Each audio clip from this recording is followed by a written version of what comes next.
નમસ્તે મિત્રો, આજે આપણે વાત કરવાના છીએ કેનેડામાં સાવકી માતા અને પિતા સાથે બનેલી ઘટના.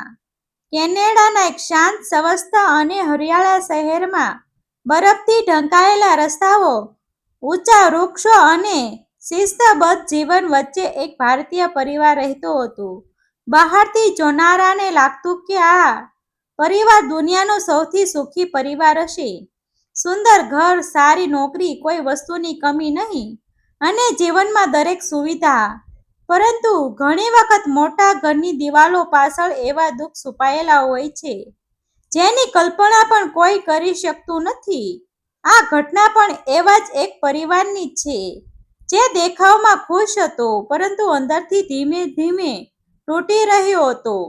આ વાર્તા એક એવા પિતાની છે જેને પોતાના સંતાનો માટે જીવનભર સંઘર્ષ કર્યો અને બે એવા નિર્દોષ બાળકોની છે જેમણે પોતાના બાળપણમાં એવો ત્રાસ સહન કર્યો કે તેમની આંખોમાંથી હાસ્ય જ ગાયબ થઈ ગયું.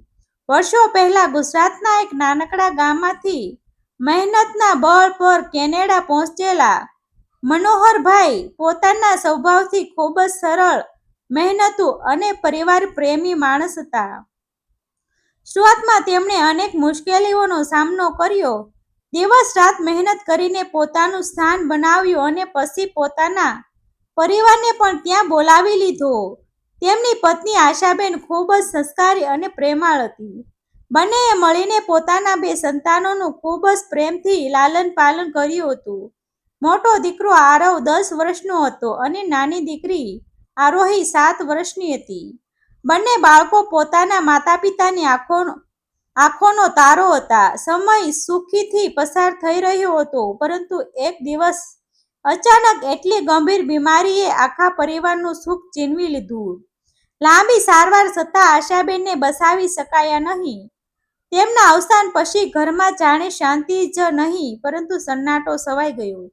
આરવ અને આરોહી દરરોજ પોતાની માતાનો ફોટો જોઈને રડી પડતા.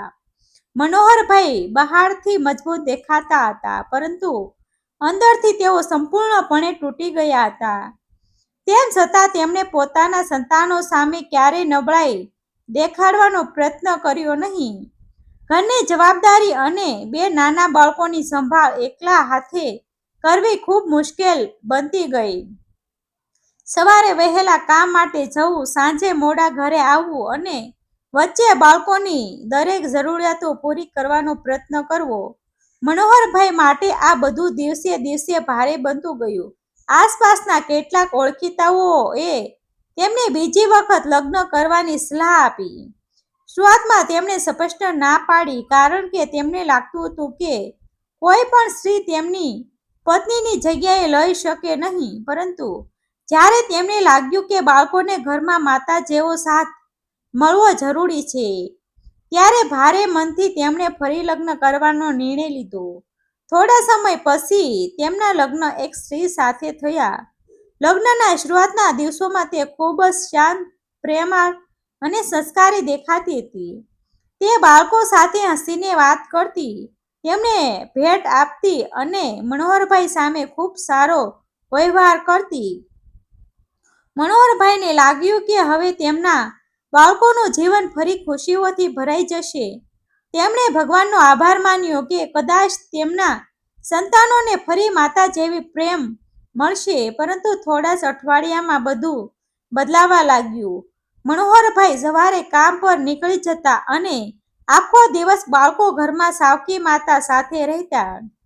શરૂઆતમાં નાની નાની વાતે દાટ પડતી, પછી બાળકોને ઘરમાં કામ કરવાનું શરૂ થયું. આરવને આખું ઘર સાફ કરવાનું, કચરો બહાર નાખવાનો અને વાસણ ગોઠવવાના, નાની આરોહીને પોતાના રમકડા છોડવાની ને કપડાં ગોઠવવા, રસોડામાં મદદ કરાવી અને કલાકો સુધી ઊભી રાખવી.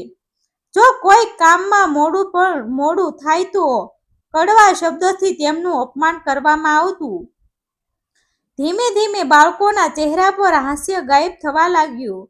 શાળામાંથી ઘરે આવતા તેઓ ખુશ થવાને બદલે ડરવા લાગ્યા. ઘરના દરવાજા સુધી પહોંચતા જ બંનેના પગ સીધા પડી જતા. સાંજે જ્યારે મનોહરભાઈ ઘરે પાછા ફરતા ત્યારે સાવકી માતા તેમની સામે એકદમ અલગ સ્વરૂપ ધારણ કરી લેતી, બાળકોને પ્રેમથી બોલાવતી, તેમની સામે મીઠી વાતો કરતી અને જાણે આખો દિવસ ખૂબ જ પ્રેમથી રાખ્યા હોય તેવો દેખાવ કરતી. બંને બાળકો અનેક વખત પિતાને સાચી વાત કહેવા ઈચ્છતા, પરંતુ સાવકી માતાની ધમકી તેમને ચૂપ કરી દેતી. જો તમારા પિતાને કંઈ કહ્યું તો યાદ રાખજો, પછી તમારું જીવન વધુ ખરાબ બનાવી દઈશ. આ શબ્દ સાંભળીને બંને બાળકો ડરી જતા અને પોતાની પીડા પોતાના હૃદયમાં જ દબાવી દેતા. એક સાંજે મનોહરભાઈએ ધ્યાન આપ્યું કે આરવ પહેલા જેટલો હસમુખો રહ્યો નહોતો. આરોહી પણ પહેલા જેવી ચંચળ નહોતી. બંને ખૂબ શાંત રહેવા લાગ્યા હતા. તેમણે પ્રેમથી પૂછ્યું, બેટા, બધું બરાબર છે ને? આરવે પિતાની આંખોમાં જોયું. હોઠ સુધી શબ્દો આવ્યા, પરંતુ પાછળ ઊભેલી સાવકી માતાની કઠોર નજર જોઈને તેણે માત્ર એટલું જ કહ્યું, હા પપ્પા, બધું બરાબર છે. મનોહરભાઈને કંઈ ખોટું હોવાની લાગણી તો થઈ, પરંતુ તેમને સાચી હકીકતનો અંદાજ હજુ આવ્યો નહોતો. આ તો માત્ર શરૂઆત હતી, કારણ કે હવે સાવકી માતાનો ત્રાસ એવી હદે પહોંચવાનો હતો કે એક દિવસ આખા પરિવારનું જીવન જ બદલાઈ જવાનું હતું. સમય પસાર થતો ગયો, પરંતુ ઘરની અંદરનું વાતાવરણ દિવસે ને દિવસે વધુ ભારરૂપ બનતું ગયું. મનોહરભાઈ રોજ વહેલી સવારે કામ પર નીકળી જતા અને સાંજે થાકેલા ઘરે પાછા ફરતા. તેમને વિશ્વાસ હતો કે તેમની ગેરહાજરીમાં બાળકોની સારી રીતે સંભાળ લેવામાં આવતી હશે, પરંતુ હકીકત તેના કરતાં સાવ જુદી હતી. મનોહરભાઈ ઘરેથી નીકળે એટલે સાવકી માતાનો સ્વભાવ તરત જ બદલાઈ જતો. તેના ચહેરા પરનું બનાવટી સ્મિત ગાયબ થઈ જતું અને તેની જગ્યાએ કડક અવાજ અને ગુસ્સો આવી જતો. આરવ અને આરોહી માટે ઘરની દરેક ક્ષણ ડર અને અનિશ્ચિતતાથી ભરેલી બની ગઈ હતી. શાળામાંથી ઘરે આવતા જ તેમણે આરામ કરવાની પણ તક મળતી નહોતી. પહેલા ઘરના કામ, પછી રસોડાની સફાઈ, પછી કપડાં ગોઠવવા અને પછી બીજા નાના મોટા કામ. થાકીને બેસવાનો પ્રયત્ન કરે તો તરત જ ઠપકો મળતો. બંને બાળકો ચૂપચાપ બધું કરતા, કારણ કે તેમને ખબર હતી કે જવાબ આપવાથી પરિસ્થિતિ વધુ ખરાબ બનશે.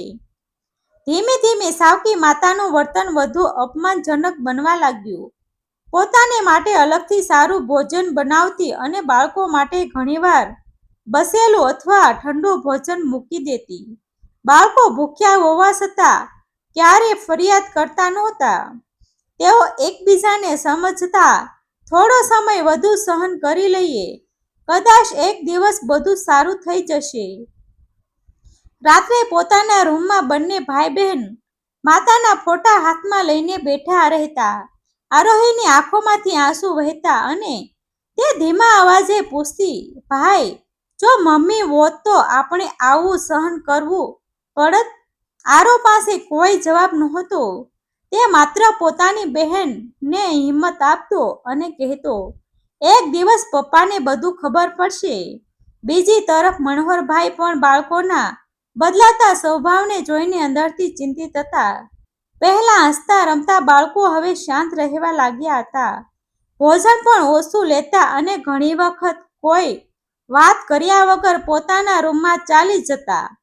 મનોહરભાઈ અનેક વખત પૂછતા, પરંતુ બંને માત્ર એટલું જ કહેતા, અમે ઠીક છીએ. એક દિવસ મનોહરભાઈનું કામ અચાનક વહેલું પૂરું થઈ ગયું. સામાન્ય કરતાં ઘણી વહેલી બપોરે તેઓ ઘરે પહોંચ્યા. ઘરના મુખ્ય દરવાજા સુધી પહોંચતા જ તેમને અંદરથી ઊંચા અવાજો સંભળાયા. તેઓ થોડી ક્ષણ માટે અટકી ગયા. ઘરમાં કંઈ ગડબડ હોવાનો અહેસાસ થયો. તેઓ ધીમે પગલે અંદર પ્રવેશ્યા. રસોડાની બાજુમાં ઊભા રહીને તેમણે જે દ્રશ્ય જોયું તે જોઈને તેમના પગ જાણે જમીન સાથે ચોંટી ગયા. આરવ અને આરોહીની ચૂપચાપ જમીન પર બેઠા હતા. બંનેના ચહેરા પર ડર સ્પષ્ટ દેખાતો હતો.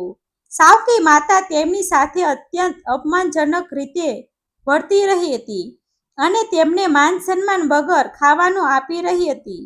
બંને બાળકો ભૂખ્યા હોવાથી કંઈક બોલ્યા વગર જમવાનો પ્રયત્ન કરી રહ્યા હતા, પરંતુ તેમની આંખોમાં આંસુ સતત વહેતા હતા.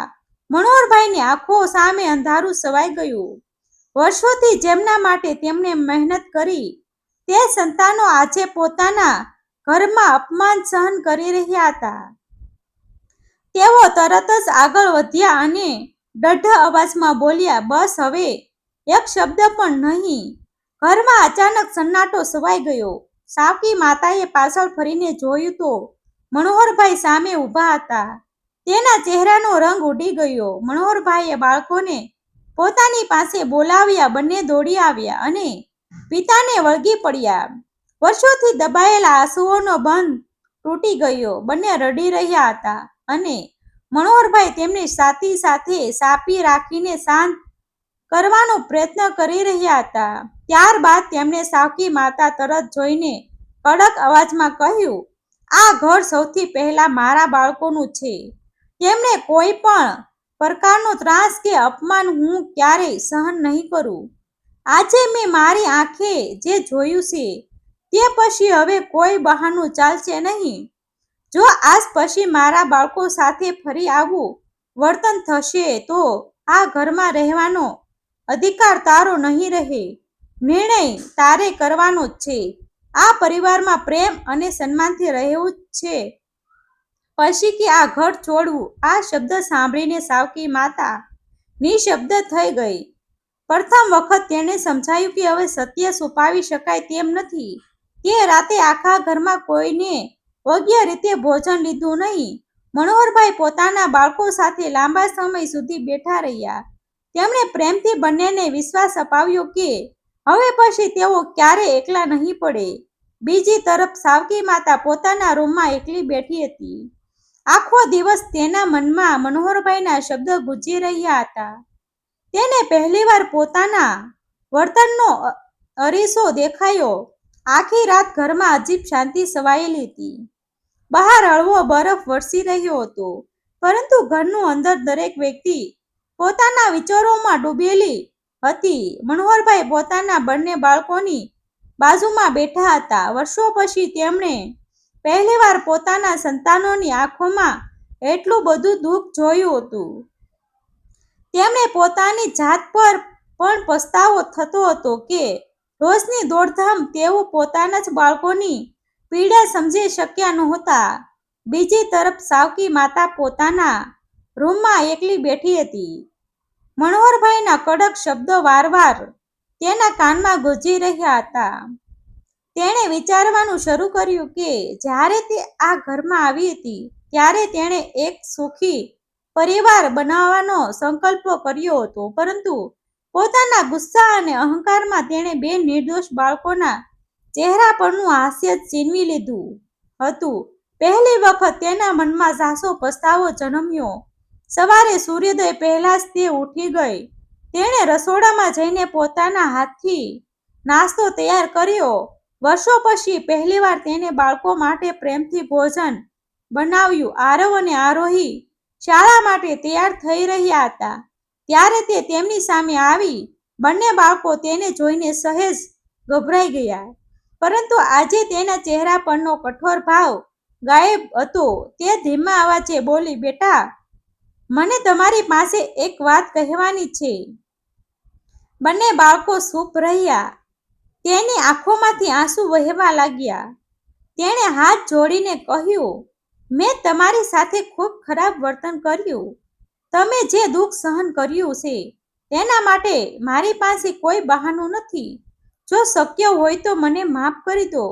હું આજે પછી તમને ક્યારેય દુઃખ નહીં પહોંચાડું. આરવ અને આરોહી તરત જ કંઈ બોલ્યા નહીં.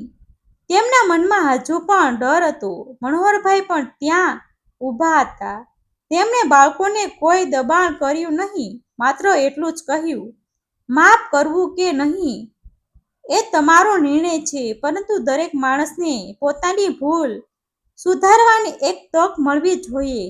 દિવસો પસાર થવા લાગ્યા. સાવકી માતાએ માત્ર શબ્દોથી નહીં પરંતુ પોતાના વર્તનથી બદલાવ બતાવવાનું શરૂ કર્યું. હવે તે બાળકોને સમયસર ભોજન આપતી, તેમના અભ્યાસમાં મદદ કરતી, શાળાની વાતો પર ધ્યાનથી સાંભળતી અને તેમની દરેક નાની મોટી જરૂરિયાતોનું ધ્યાન રાખતી.